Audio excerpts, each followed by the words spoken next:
Start. Foreign policy cannot be divorced from a country's internal policy. Any country, any government, any political party must decide what it believes, conviction or belief. What is our foreign policy? Some people take the word non alignment and think that is the whole of our foreign policy. In a way, it is not the word non alignment, but what non alignment stands for, namely, that we believe in independently judging all issues.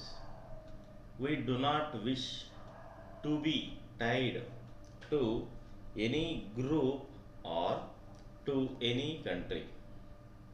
We are today nearer to 21st century than we are to the 19th. But unfortunately, we find that over large portions of the world, thinking is still very much in the 19th century. The world has changed.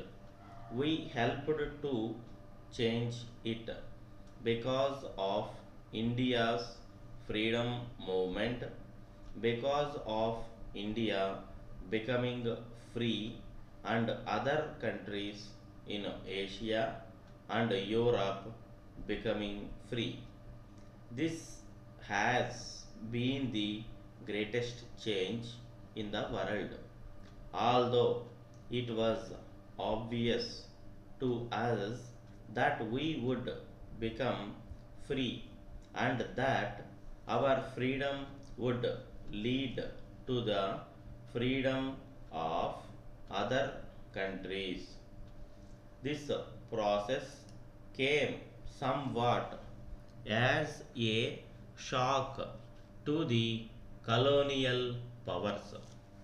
For some time, they seemed to be stunned by that shock, but it has not taken long for them to recover.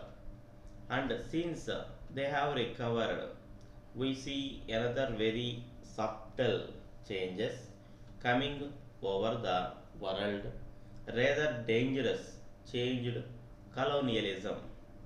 This has actually happened in some places, and in other places there have been attempts that it should happen. Therefore, the difficulties before the developing countries are still very great,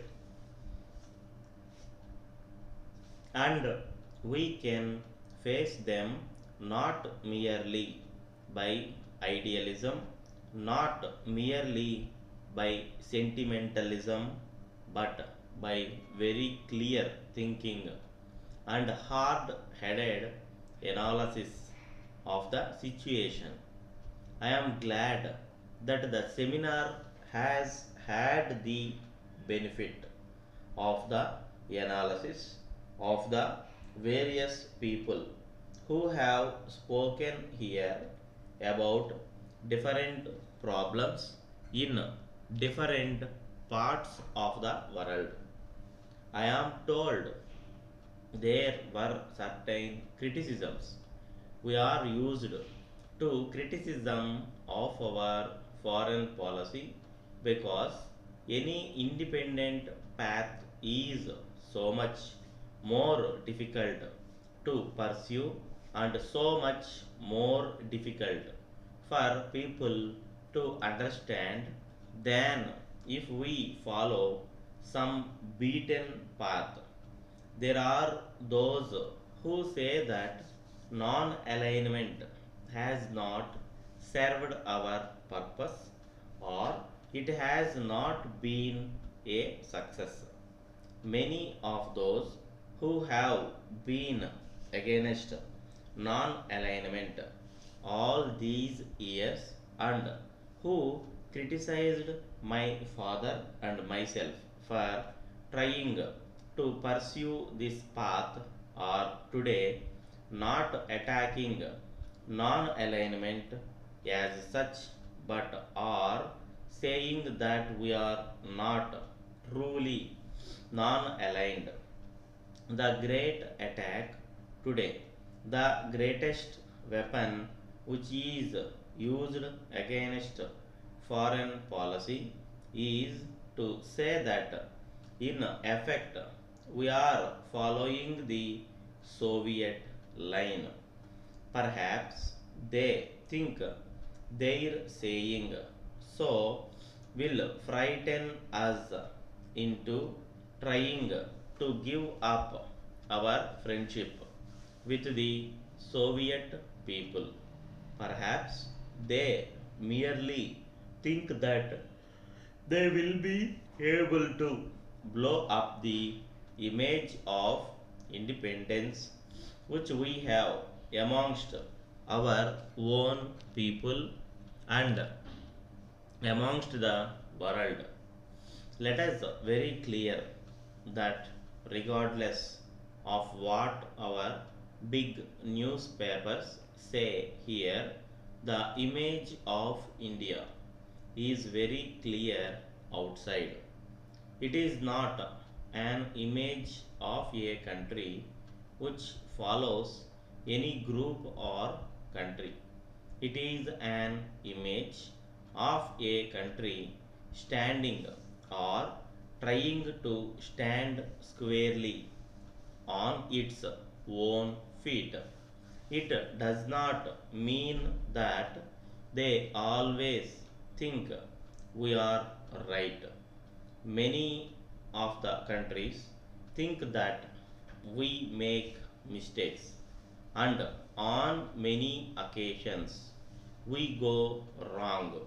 On all the occasions when we seem to support the Western countries, it is the Eastern group which says we have gone wrong or we have not been strong enough.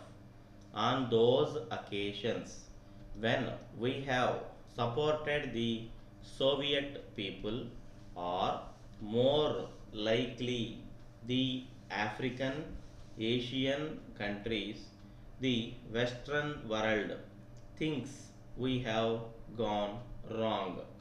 On one occasion, the American ambassador complained to me that we had supported the Soviet Union on more occasions in the United Nations than we had supported other countries. I said, let us look at each occasion. I did not have details with me there and then because this remark was made at a party. But I said, if you look at the occasions on which we have seemed to side with the Soviet Union, what do you find? Were they not issues in which India and the developing countries were vitally interested?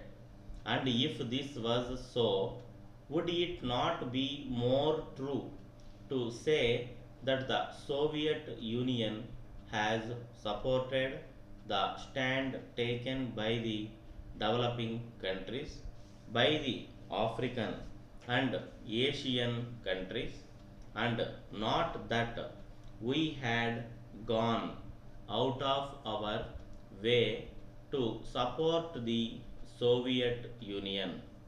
Afterwards, I put this question to the Ministry of external affairs, and actually, when we counted up, we found that it was not even true to say that we had voted with the Soviet Union on more occasions than we had voted with the other countries of the Western Bloc.